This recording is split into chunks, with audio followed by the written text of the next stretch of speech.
Selamat pagi, selamat kita bertemu. Salam dalam kasih Yesus Kristus bagi kita semua.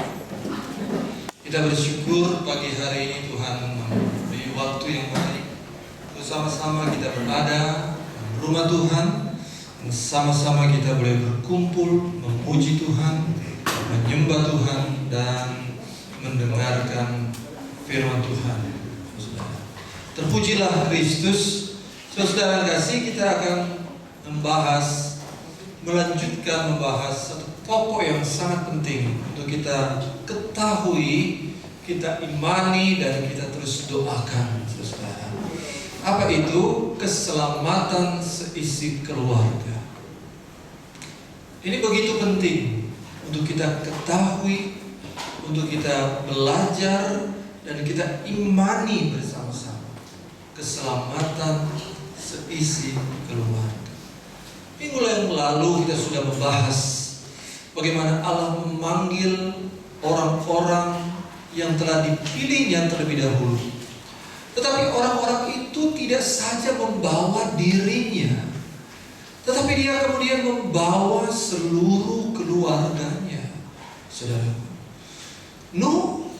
hanya Nuh seorang diri yang menerima firman Tuhan. Hanya Nuh seorang diri yang kepadanya Tuhan bercakap dengan dia.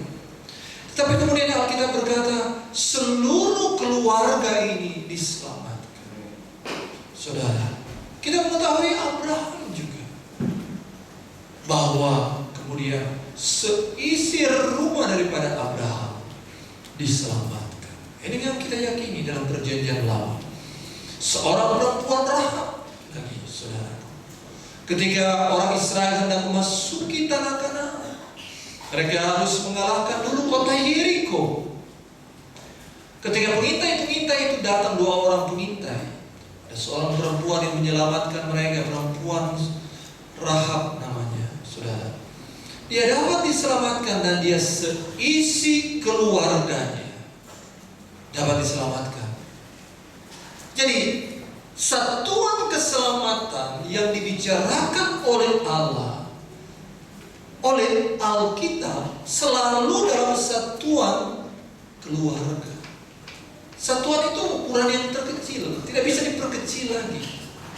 Satuan keselamatan ketika Tuhan memanggil kita untuk datang kepada keselamatan, maka itu adalah satuan keluarga, saudara. Jadi kita bersyukur ketika kita mengetahui hal ini. Ini bukan saja saya, bukan saja pribadi, bukan saja Anda seorang diri yang dipanggil, tetapi seluruh keluarga. Saudara, kita membaca sekarang tinjauan dalam perjanjian baru. Kita lihat dulu Injil Lukas pasalnya yang ke-19. Kita sama mengetahui seorang yang sangat terkenal, seorang yang bernama Sakeus. Ketika Yesus masuk kota Yeriko dan berjalan terus melintasi kota itu, di situ ada seorang bernama Sakeus, kepala pemungut cukai, seorang yang kaya. Ia berusaha untuk melihat orang apakah Yesus itu, tetapi ia tidak berhasil karena orang banyak, sebab badannya pendek. Ini orang badannya pendek tapi otaknya panjang, otaknya jalan. Ya. Berlarilah ia mendahului orang banyak, lalu memanjat pohon ara untuk melihat Yesus yang akan lewat di situ. Kita dapat membayangkan seorang kaya berlari-lari di antara kerumunan, dan kemudian memanjat pohon ara hendak melihat Yesus. Saya hampir tidak pernah melihat ada seorang bapak di antara GPDLM ini yang memanjat pohon gitu ya, nggak pernah. Paling yang kita lihat suka manjat pohon dulu, kami kanak-kanak suka manjat pohon. Istri saya juga waktu kanak-kanak kata dia suka manjat pohon jambu gitu. Jambu waktu kanak-kanak Manjat pohon biasa. Ya. Dulu pohon mangga di depan di kebun kami, wah kita panjat. Saudara, pohon kelapa. Ada beberapa panjat pohon kelapa kan? Orang Manado semua pintar panjat pohon kelapa. Susah panjat pohon kelapa itu. Kalau pohon mangga, pohon yang lain panjang cabang. Saudara, kalau pohon kelapa susah. Wah, ya. Harus punya teknik memanjat pohon kelapa itu, saudara. Makanya tidak sembarang orang panjat pohon kelapa. Ya. Panjat pohon kelapa yang ditakuti juga di atas pohon kelapa itu ada ular. Wah. Ya. Waktu ada seorang naik panjat pohon kelapa, saudara kasih, tiba-tiba ular nongol. Dia begitu ketakutan. Ularnya berkata, pucat nih. Wah. Saudara. Semua sangat gampang kita lakukan ketika kita kanak-kanak dulu. Tetapi belum pernah saya lihat orang-orang tua kemudian naik pohon dan sebagainya. Tapi Zakheus, dia tidak malu untuk melakukan hal itu. Dia memanjat pohon ara karena memang keinginannya begitu kuat sekali. Saya percaya inilah yang dilihat oleh Yesus. Sebuah keinginan. Bahasa Inggrisnya bilang apa? Desire. Sebuah kerinduan. Inilah rinduku kepadamu. This is my, ya, inilah kerinduan. This is my desire. Sebuah kerinduan yang sangat mendalam. Dalam Alkitab pun sering kali ditulis bahwa Tuhan tidak menginginkan orang-orang yang sembarang menemui Dia dan tidak mempercayakan dirinya kepada banyak orang, meskipun orang itu percaya kepada Dia. Oh, ini aneh. Orang percaya kepada Dia, kok Tuhan tidak mempercayakan diri? Ya, karena orang boleh percaya kepada Tuhan mulutnya mungkin, tetapi bagaimana dengan kerinduannya? Bagaimana dengan hatinya? Bagaimana dengan keinginannya? Bagaimana dengan dalam hatinya? Apakah benar? Nah, jadi ini yang diteropong oleh Tuhan. Ini yang dilihat oleh Yesus. Ada pada diri seorang yang bernama Zakheus. Tidak malu dia memanjat pohon hendak melihat Yesus. Ketika Yesus sampai ke tempat itu, ia melihat ke atas dan berkata, Zakheus, segeralah turun. Terus hati-hati ya. Berkhotbah tentang Zakheus ini kadang-kala ada pendeta yang selalu bersemangat.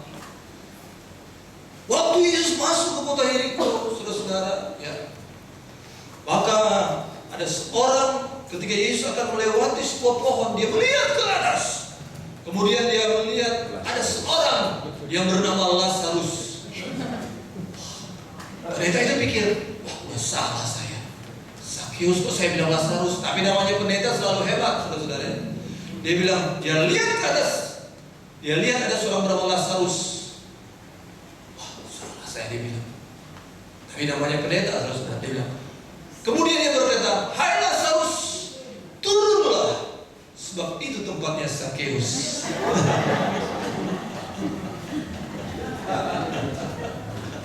Nggak ada itu dalam Alkitab, saudara. Ya, tidak ada. Ya. Memang hanya Zakheus saja, saudara. Karena itu memang tempatnya Zakheus. Saudara-saudara, Zakheus dia segera turun. Hari ini aku harus menumpang, Tuhan Yesus berkata. Dari mana? Siapa yang kasih rekomendasi kepada Yesus? Yesus melihat kerinduan seseorang. Yesus memperhatikan gerak-gerik dan kerinduan hati yang ditimbulkan sebuah perbuatan yang menyampingkan rasa apalagi malu, mungkin kesampingkan demi untuk melihat Yesus, demi untuk menyaksikan Yesus. Saudara-saudara, ya. Ayat yang ke-9 kemudian sangat menarik untuk kita langsung membahas ayat ini. Ayat yang ke-9, dia berkata begini, kata Yesus kepadanya, hari ini, yuk kita baca rame-rame, 2, 3. Hari ini telah terjadi keselamatan kepada rumah ini. Kepada rumah ini. Apa kepada rumah, kepada tembok terjadi keselamatan? Bukan. Terjemahan lama berkata, seisi rumah ini. Seisi keluarga ini. Apa? Terjadi keselamatan. Siapa yang bertobat? Saya tanya. Sakeus. Siapa yang bertemu dengan Yesus? Tetapi kemudian Tuhan Yesus datang dan Tuhan Yesus berkata, hari ini telah terjadi keselamatan bukan hanya kepada Sakeus saja, tetapi seisi rumah ini.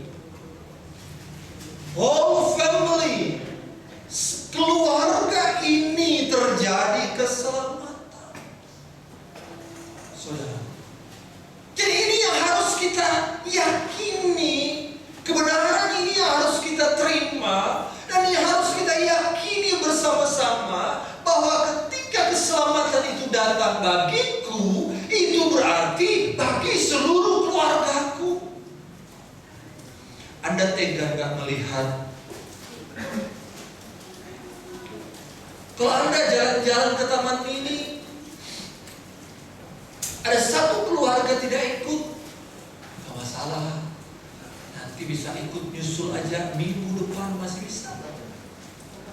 Anda jalan-jalan ke Bali, seluruh keluarga, ada satu keluarga gak ikut, gak apa-apa lah ya, nanti bisa liburan depan kau bisa ikut bareng-bareng papa mama dan sebagainya. Anda jalan-jalan ke Hong Kong, kemudian ada satu keluarga tidak ikut, gak apa-apa, nanti liburan berikut bisa, gak masalah kalau masih di dunia ini. Tetapi kalau di surga, kalau Tuhan datang kembali kemudian dan Anda diselamatkan, tetapi anak Anda tinggal, gak bisa ada begini, gak apa-apa dah ya, nanti Tuhan datang berikut baru kamu ikut. Gak bisa lagi, gak bisa lagi, saudara-saudara. Kalau liburan tahun ini ke Bali, kemudian keluarga nggak bisa ikut, kita bisa berkata, nah minggu depan bisa ikut. Tapi kalau ke surga Tuhan datang ke Bali, saudara kasih, dan kemudian anak atau keluarga atau orang tua Anda nggak bisa ikut, nggak bisa Anda berkata, Papa, nanti Tuhan datang kali yang berikut ketiga kali, nggak ada lagi. Baru Papa ikut ke surga ya, nggak ada lagi. Saudara-saudara, jadi sekaranglah waktunya, saudara. Ini yang harus kita pegang, kita imani. Kalau Anda seorang anak yang telah dibawa Tuhan untuk setia berbakti, maka percayalah, mulai bersyukurlah hari ini. Tuhan, saya percaya seluruh keluargaku akan diselamatkan. Kalau ada seorang bapak, ada seorang ibu yang sudah datang terlebih dahulu diselamatkan, katakanlah seluruh anak-anakku diselamatkan Tuhan. Lingkup keselamatan selalu adalah lingkup keluarga. Suatu waktu, saudara, Injil Yohanes pasalnya yang keempat, Yesus melakukan mujizat pertama di mana? Melakukan mujizat pertama di mana? Di Kana. Mujizat kedua di mana? Mujizat kedua di mana? Di Kana juga. Mari kita lihat. Maka Yesus kembali kembali lagi ke Kana di Galilea, di mana ia membuat air menjadi anggur. Yohanes 4 ayat 46. Dan di Kapernaum itu dari Kana, kira-kira dari sini ke Blok M 30 kilo. Ada ya ke Blok M dari sini? Ada ya? Ada ya, berarti kita lebih jauh dikit. Fatmawati bisa ya, ada ya? Karena kalau berjalan kaki 2 hari. Pernah berjalan kaki sampai Fatmawati? Nggak pernah ya? Paling naik batas berapa itu? Oh, sekarang masih ada batas nggak? Saya udah nggak tahu. Paling naik busway aja, ya. Sudah 2 hari kalau jalan kaki jauh. Nah, di Kapernaum ada seorang perwira istana, anaknya sakit mau mati. Dia dengar Yesus datang ke Galilea, ke Kana, di mana Yesus melakukan mujizat pertama, merubah air menjadi anggur. Lalu dia datang kepada Yesus dan Tuhan, tolonglah supaya kau dapat menyembuhkan anakku. Tuhan Yesus berkata, kau sudah melihat mujizat, maka kau mau supaya aku bisa menolongmu. Kata Yesus kepadanya, jika kamu tidak melihat tanda dan mujizat, kamu tidak percaya. Pegawai istana itu berkata begini, Tuhan, datanglah sebelum anakku mati.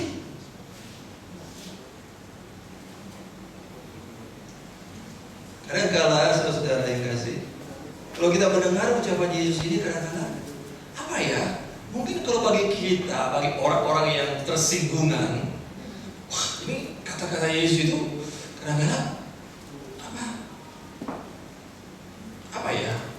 Nah, itu yang saya bilang, kalau kita selalu menangkap iman itu, menangkap perkataan firman itu dengan perasaan, maka akan kita tidak akan dapat apa-apa. Tuhan berkata, perwira itu berkata, ketika ia mendengar Yesus datang dari Yudea ke Galilea, pergilah ia kepadanya meminta supaya ia datang menyembuhkan anaknya, sebab anaknya itu hampir mati. Kata Yesus kepadanya, kau telah melihat tanda mujizat, maka jika kamu tidak melihat tanda dan mujizat, kamu tidak percaya. Jadi kata Yesus sebenarnya berkata, hanya karena kau udah melihat mujizat maka kau percaya. Coba kalau kau nggak melihat mujizat. Seringkali jelekit ya, kata Yesus. Yesus pernah berkata kepada seorang perempuan yang ingin meminta mujizat kepada Yesus, ya, sembuhkanlah anakku. Tidak pantas memberikan roti yang disediakan untuk anak-anak kepada anjing. Wah, lebih parah lagi, saudara-saudara. Ya. Tetapi perwira ini, perempuan yang tadi pun tidak tersinggung. Dia menganggap itu benar-benar perkataan Tuhan. Dia menganggap itu benar-benar firman Tuhan yang harus dia terima. Perempuan tadi berkata, ya Tuhan benar. Mungkin kalau saya ini begitu, tapi anjing kan butuh makan juga Tuhan. Pulanglah ibu, imanmu telah menyembuhkan anakmu. Perwira ini pun sama. Dia berkata kepada Tuhan Yesus untuk meminta kesembuhan. Tuhan bilang, karena udah melihat mujizat kau percaya. Tapi dia tetap yakin, tolonglah. Yesus berkata kepada dia, pergilah, anakmu hidup. Orang itu percaya akan perkataan yang dikatakan Yesus kepadanya, lalu pergi. Ketika ia masih di tengah jalan, hamba-hambanya telah datang kepadanya dengan kabar bahwa anaknya hidup. Dia pulang ke Kapernaum, orang datang bertemu dengan dia dan mereka bertemu, kemudian berkata, anakmu hidup. Dia bertanya, kapan?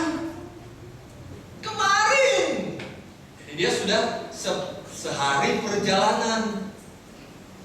Mungkin masih sehari lagi nyampe, tapi orang terlebih dahulu bertemu dengan dia.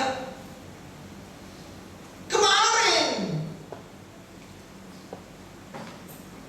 pukul 1 demamnya hilang. Betul ya? Berarti dulu gak punya jam juga. Zaman dulu gak punya jam seperti kita zaman dulu ya. Saya baru lihat juga ini. Pukul 1 demamnya hilang. Saya kira zaman dulu itu hanya lihat matahari aja. Oh udah sore. Kita ada jam juga. Maka teringatlah ayah itu bahwa pada saat itulah Yesus berkata kepadanya, anakmu hidup. Yuk kita baca selanjutnya. Lalu ia pun percaya. Lanjut. Ia dan seluruh keluarganya.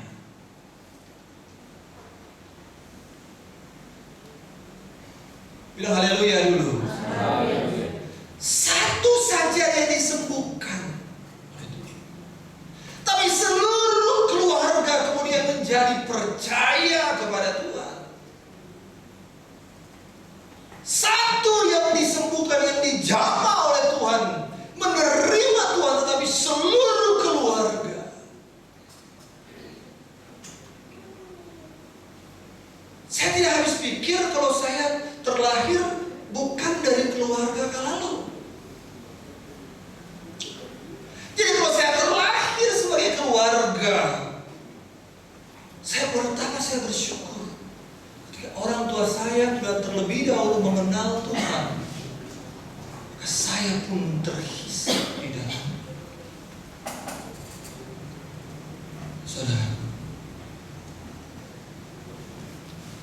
karena satuan keselamatan yang Tuhan bicarakan selalu, Dia memanggil kita bukan saja pribadi-pribadi, tetapi keluarga demi keluarga.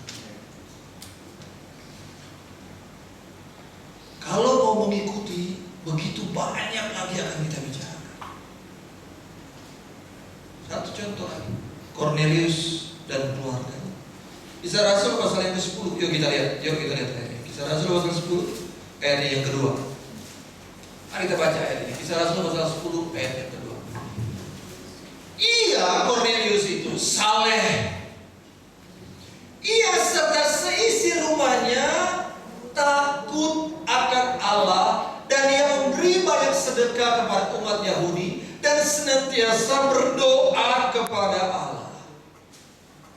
Kita mengetahui kisah ini. Cornelius seorang perwira pasukan Romawi.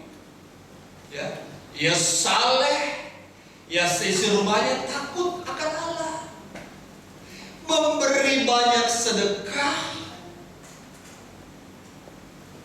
Ternyata Tuhan suka lihat orang yang begitu.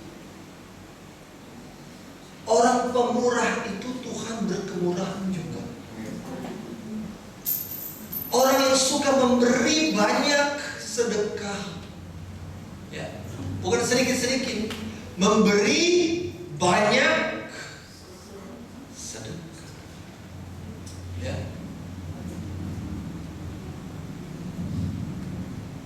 Kepada umat Yahudi yang senantiasa berdoa kepada Allah. Dia tidak tanggung-tanggung ketika dia memberikan.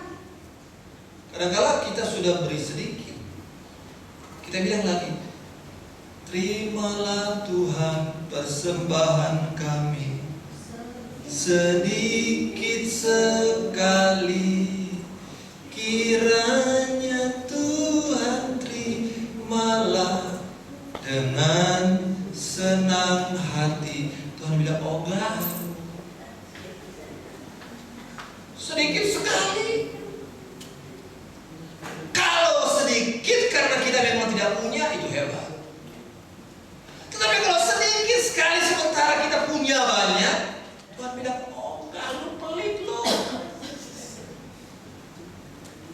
Udah ngasih sedikit, kita bujuk lagi Tuhan. Terimalah Tuhan persembahan kami,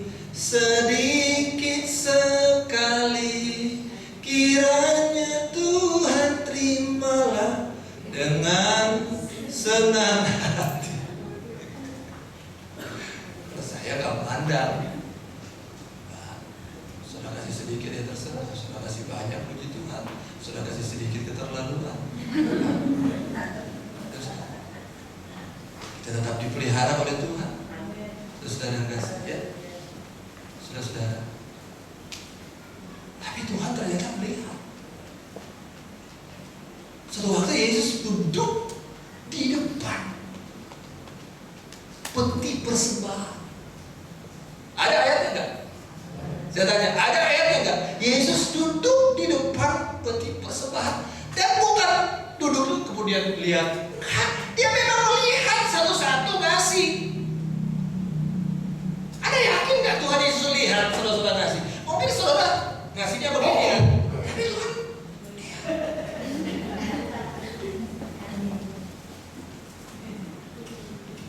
Oh dia lihat saudara-saudara.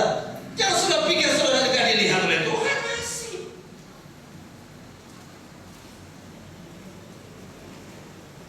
Dia saleh serta sisi rumahnya takut akan Allah yang memberi banyak, ya, memberi banyak.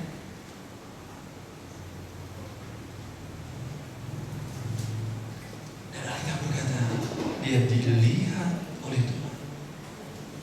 Tuhan melihat orang ini saleh, tapi sayang dia belum mengenal kasih karunia dalam Kristus. Kasih karuniaku belum kunyatakan kepada dia. Orang ini saleh, orang ini baik. Dia memberi banyak sedekah, senantiasa berdoa. Maka Tuhan memberi kasih karunia kepada dia, menyuruh orang menyatakan dirinya kepada Kornelius dalam sebuah penglihatan. Sehingga Kornelius itu yang menyuruh orang untuk memanggil, dalam penglihatan itu menyuruh orang supaya memanggil Simon Petrus.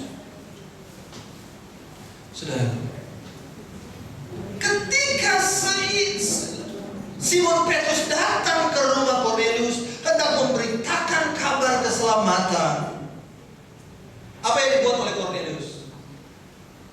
Saudara, dia kumpulkan seluruh keluarganya. Dia kumpulkan seluruh handai tolannya, karena dia tidak ingin hanya dia saja yang diselamatkan. Tetapi dia mau, Kisah Rasul pasal 11 ayat 14, seluruh keluarga, seisi keluarga, Kisah 11 ayat 14 berkata, ia akan menyampaikan suatu berita kepada kamu, ia akan mendatangkan keselamatan bagimu dan bagi seluruh isi rumah. Dia kumpulkan seluruh isi rumah untuk mendengarkan perkataan daripada Simon Petrus, untuk menyampaikan berita kasih karunia Yesus Kristus, supaya dia dapat diselamatkan. Sekali lagi, satuan keselamatan yang harus kita ketahui. Nah, satuan keselamatan itu bernama keluarga. Sehingga tidak saja Bapak menjuntak seorang diri, tetapi Bapak menjuntak seluruh keluarga. Ya mau melarikan ini, jangan melarikan diri. Apa yang harus kita perbuat? Jawab mereka, percayalah kepada Tuhan Yesus Kristus, dan engkau akan selamat, engkau dan seisi rumahmu. Ayat 32. Yuk kita periksa. Lalu mereka memberitakan firman Tuhan kepadanya dan kepada orang yang ada di rumahnya. 33. Pada jam itu juga kepala penjara itu membawa mereka, membasuh bilut mereka. Seketika itu juga ia dan keluarganya memberi diri dibaptis. Ayat 34. Lalu ia membawa mereka ke rumahnya, menghidangkan makanan kepada mereka, dan ia sangat bergembira bahwa ia dan seisi rumahnya telah menjadi percaya kepada Allah.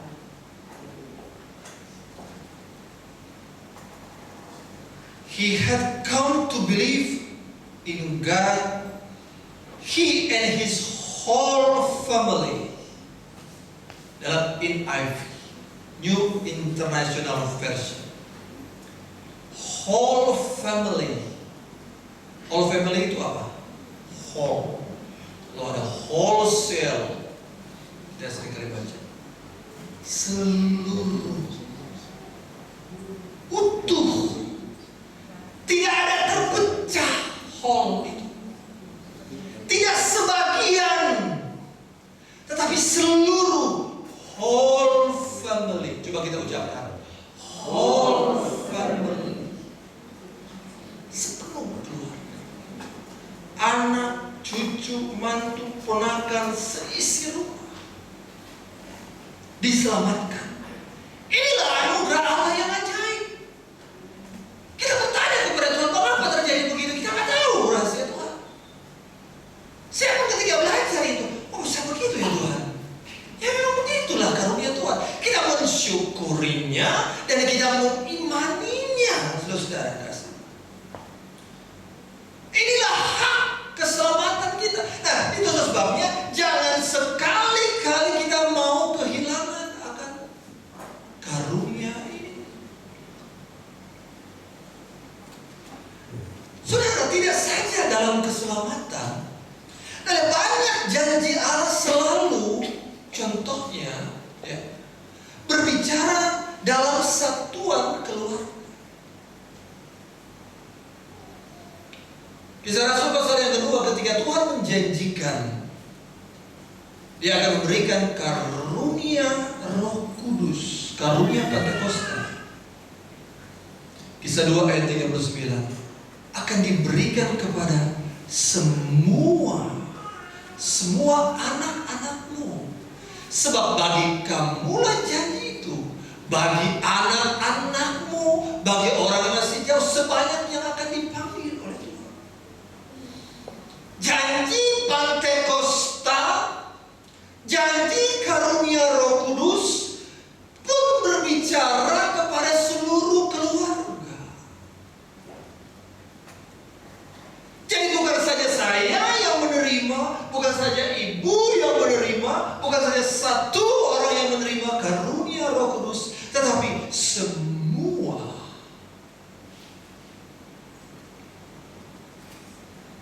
Lukas 10 ayat 5 dan 6, apalagi yang berbicara dalam satuan keluarga. Selain karunia Roh Kudus, juga damai sejahtera. Damai sejahtera juga berbicara dalam satuan keluarga. Tuhan Yesus berkata begini, kalau kamu masuk satu rumah, katakanlah lebih dahulu damai sejahtera. Bahasa Ibrani-nya berkata begini, Shalom Aleichem. Coba bilang, Shalom Aleichem. Dijawab dengan Aleichem Shalom. Ya. Jadi kalau saya datang ke rumah saudara, saya berkata, Shalom Aleichem. Iya, begitu jawab. Kalau saudara lupa, saya bilang Shalom Aleichem. Jawab horas. Mirip-mirip, beda-beda sedikit aja, nggak apa-apa. Saya datang ke rumah saudara, Shalom Aleichem. Saudara lupa jawab apa? Jawab saja, Bonjour Pak Pendeta. Beda-beda sedikit lah. Tapi kalau kamu datang ke rumahmu, ke rumah seorang, katakanlah Shalom Aleichem. Damai sejahtera bagi rumah. Ya. Orang yang menerima damai sejahtera dan salam itu akan, damai sejahtera itu akan tinggal. Katakanlah damai sejahtera atas seluruh rumah ini. Tidak saja hanya orang yang menyambutnya, tidak saja hanya orang yang menerima salam itu, tetapi berikanlah damai sejahtera itu bagi orang seisi rumah. Saudara, ya. Jadi damai sejahtera pun dalam keluarga.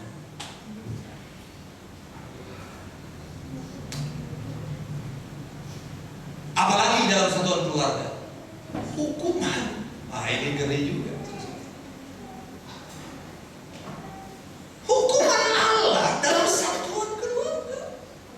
Kisah Kejadian pasal yang ke-12 ayat yang ke-17. Ketika Tuhan menghukum keluarga Firaun oleh karena Sarai, istri daripada Abraham, maka seisi istana dihukum oleh Tuhan.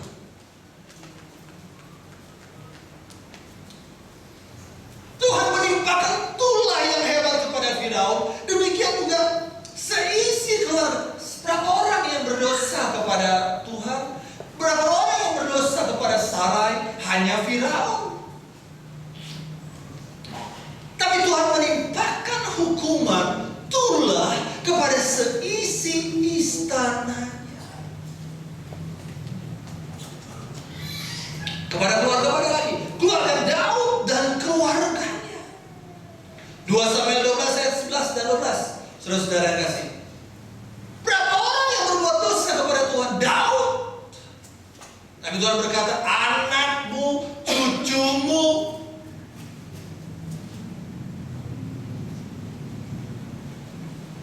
pedang tidak akan berpindah, pedang akan selalu ada dalam keluargamu. 2 Samuel 12 ayat 11. Keluargamu.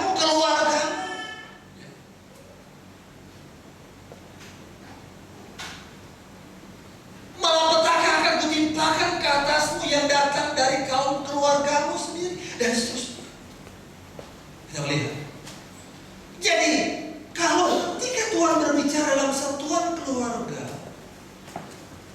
janji Pantekosta, jadi tidak heran, saudaraku, sama seperti janji Pantekosta, sama seperti damai sejahtera, sama seperti hukuman berbicara dalam satuan keluarga, keselamatan pun Allah berbicara dalam satuan keluarga. Sehingga kita harus bersyukur kepada Tuhan. Ketika saya dipanggil, itu berarti keluargaku juga dipanggil oleh Tuhan. Ketika saya menjadi diselamatkan oleh Tuhan, maka anak-anakku pun saya percaya. Ketika saya dipanggil, maka saya percaya orang tuaku pun pasti diselamatkan oleh Tuhan. Ketika saya dipanggil, maka bapakku, ibuku, kakakku, adikku, iparku, ponakanku, dan siapapun seisi rumahku pasti diselamatkan oleh Tuhan. Tidak boleh main-main. Ya. Karena saya sudah katakan tadi, kalau anak saudara nggak naik kelas, tahun depan mungkin bisa naik kelas. Kalau anak saudara tidak mungkin bisa berlibur dengan saudara, tahun depan masih bisa. Tapi kalau ke surga nggak bisa lagi.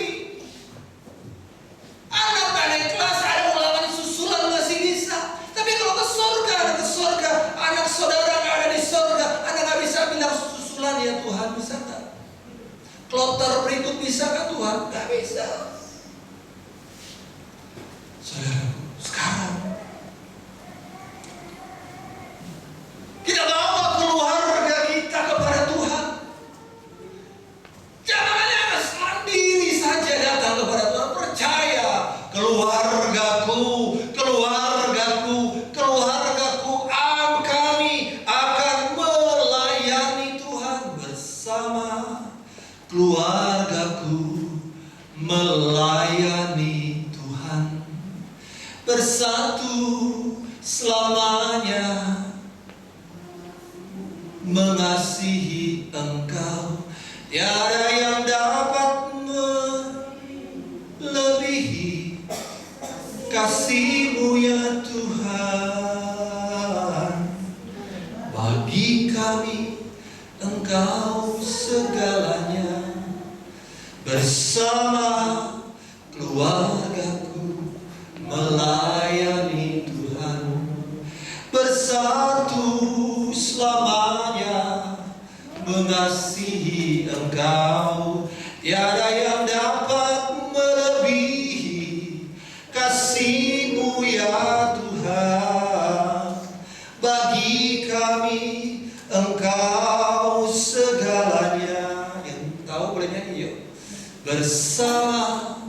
keluargaku melayani Tuhan, bersatu selamanya mengasihi Engkau.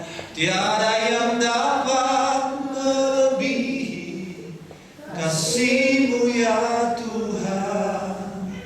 Bagi kami Engkau segalanya. Haleluya. Saya senang sekali bagi kita berkeluarga dapat datang dalam hadirat Tuhan.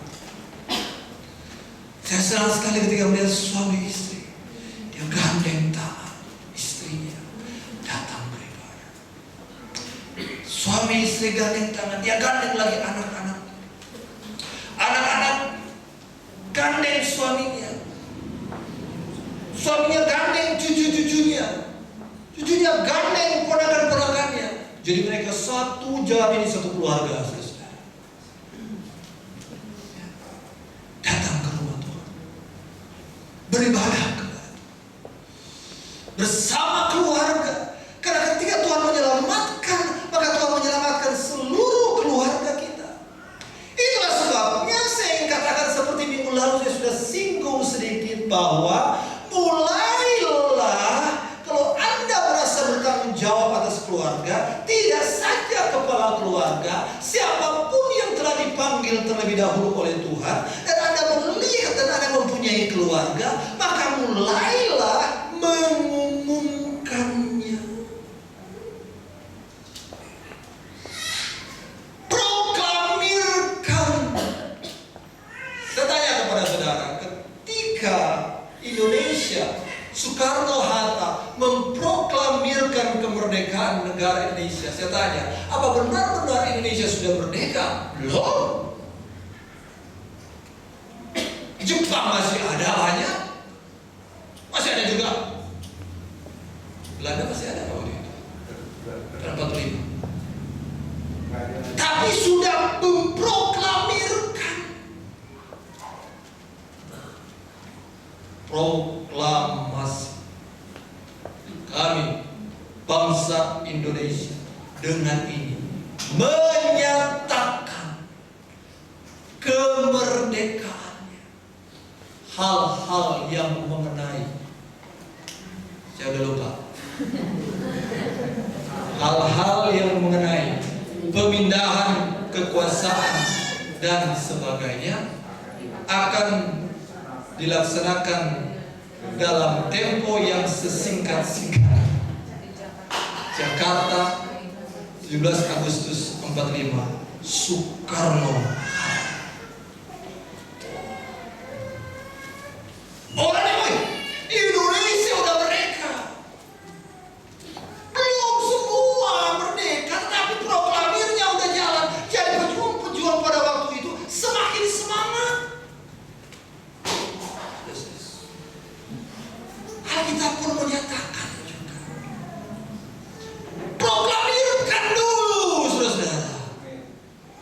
Kalau engkau bapak, kalau engkau ibu, atau engkau anak yang terlebih dahulu dipanggil oleh Tuhan, dan engkau melihat masih ada orang yang belum dipanggil, proklamirkan terlebih dahulu.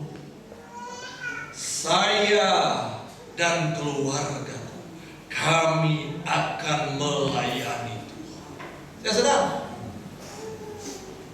Yosua 24 ayat yang ke-15. Saudara, ayat kita berkata begini, tetapi aku dan seisi keluargaku, kami akan beribadah kepada Tuhan. Tetapi terjemahan Inggrisnya berkata, but as for me and my household. Sekali lagi, as for me and my household, we will serve the Lord. Bukan saya hafal ya, saya udah tulis, makanya saya bisa bahasa Inggris. Yang sudah pikir saya lancar bahasa Inggris, saudara ya. Saya udah tulis, makanya saya bisa. Serve the Lord. Bukan sekedar ibadah, tetapi aku dan keluargaku, kami akan apa? Melayani. Serve the Lord. Dalam bahasa Indonesia kita berkata beribadah kepada Tuhan. Apa-apa, sama saja. Tetapi dalam bahasa Inggris lebih dalam lagi. Terserah kalian mau kemana, hai orang-orang Israel. Tetapi bagiku, dia umumkan, dia proklamirkan, aku dan seisi keluargaku, kami akan melayani Tuhan. Saudara, perkataan kita ini luar biasa. Ini gentar dengan perkataan kita. Tuhan mau memakai setiap perkataan kita. Matius 21 ayat yang ke-21 dia berkata apa? Coba kita periksa ayat itu. Matius pasal 21 ayat 21. Yuk kita periksa ayat itu. Matius 21 ayat yang ke-21. Yesus menjawab, aku berkata kepadamu, sesungguhnya jika kau percaya dan tidak bimbang, kamu bukan saja akan dapat berbuat apa yang kamu perbuat dengan pohon ara itu, tetapi juga jika kamu berkata apa? Kepada gunung. Jadi kalau kita mau memindahkan gunung, mungkin bukan gunung Sinabung, mungkin bukan gunung Kelawat, mungkin bukan gunung Merapi, gunung Kerinci, tetapi gunung persoalan, gunung masalah.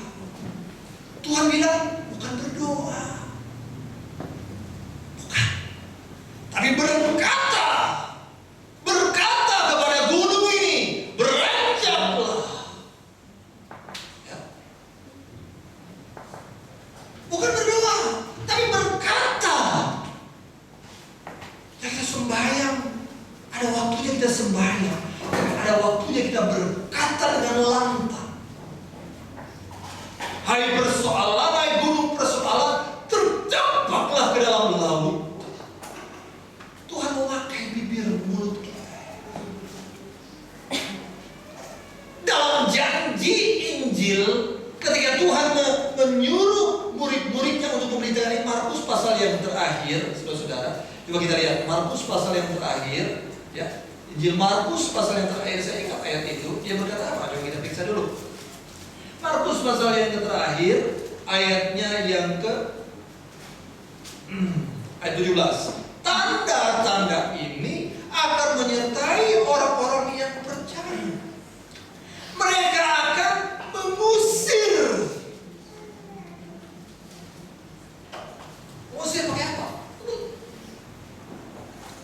Ya, kalau di sekolah kita pernah, anak-anak sekolah kita dulu pernah kesurupan, jadi kami guru-guru dipanggil. Kita nggak berdoa dulu, Tuhan tolong. Wah, kita bisa digampar nanti. Kita suruh pergi setan.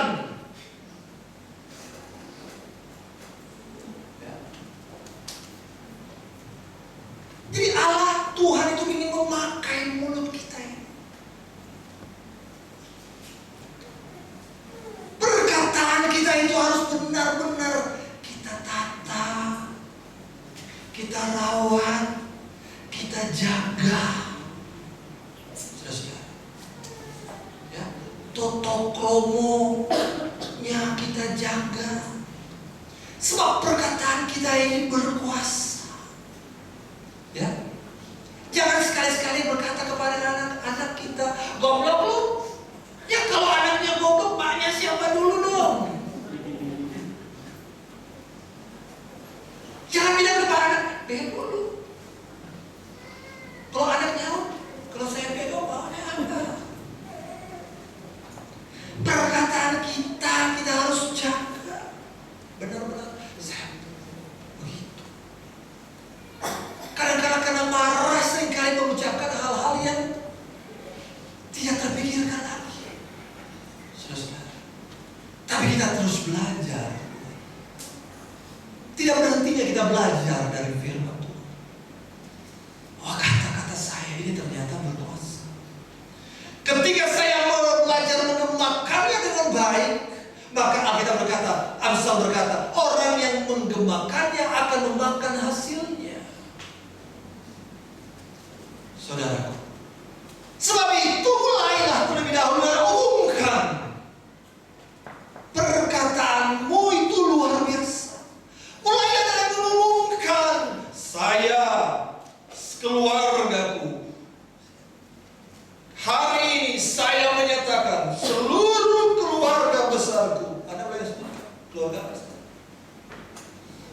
diselamatkan. Umumkanlah, keluargaku milik Allah. Umumkanlah, keluargaku diselamatkan oleh Tuhan. Minggu depan kita akan membahas satu topik yang tidak kalah pentingnya. Topik itu bernama begini: tahukah saudara apa saudara sudah diselamatkan?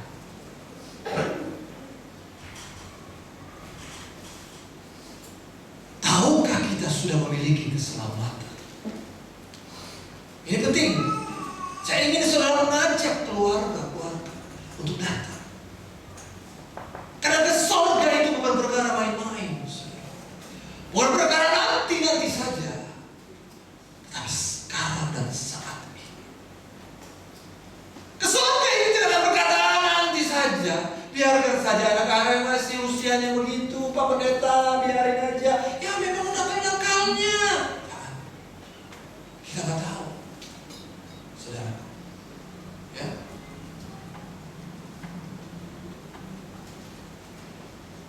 Tapi apa yang harus kita katakan sekarang? Kita umumkan dulu, kita proklamirkan. Kalau Anda sudah diselamatkan, maka proklamirkan dulu.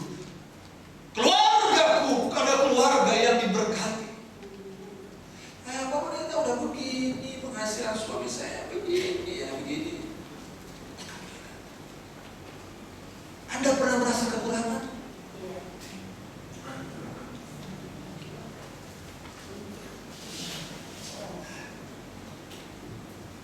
Saya pun pernah mengalaminya, sama seperti saudara. Maka kadang-kadang saya bilang, enak juga sebenarnya, seperti Bapak A, pagi-pagi udah ke kantor. Saya mau seperti itu, pagi-pagi udah mau ke kantor, tapi ke kantor mana kira-kira ya? Saudara, ada kesibukan ini, jualan ini. Kalau bisa jualan, saya udah mau jualan sebenarnya. Saudara, tapi saya mau jualan apa? Saudara, ya. Belajarlah terlebih dahulu memproklamirkan keluargaku adalah keluarga yang diberkati. Udah begini, udah tua, penghasilannya begini. Proklamirkan, keluargaku adalah keluarga yang diberkati oleh Tuhan. Keluargaku adalah keluarga yang diselamatkan oleh Tuhan. Keluargaku adalah keluarga yang akan melayani Tuhan. Aku dan keluarga. Sebab ketika Anda menyatakannya, niscaya itu akan terjadi.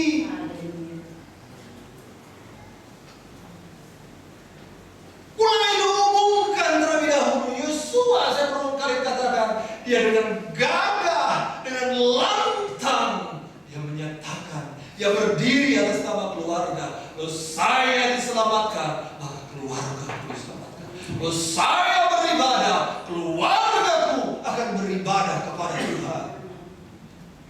Saya ingin seluruh keluarga ini, keluarga-keluarga besar, semuanya duduk berkaki Tuhan, semuanya duduk dan menyembah Tuhan, semuanya duduk dan menjadi milik Allah sepenuhnya. Tidak ada yang terkecuali, tidak ada anak yang hilang, tidak ada orang-orang yang tersesat, tetapi seluruh keluarga kita utuh. Itu yang dikatakan whole family. Utuh. Tidak ada saya, suami, tapi ada yang sini. Whole family, we will serve the Lord. Keluargaku yang utuh, kami akan beribadah, kami akan berlayani, kami akan menjadi milik Kristus. Umumkan dan yakini, karena apa yang engkau yakini itu akan terjadi.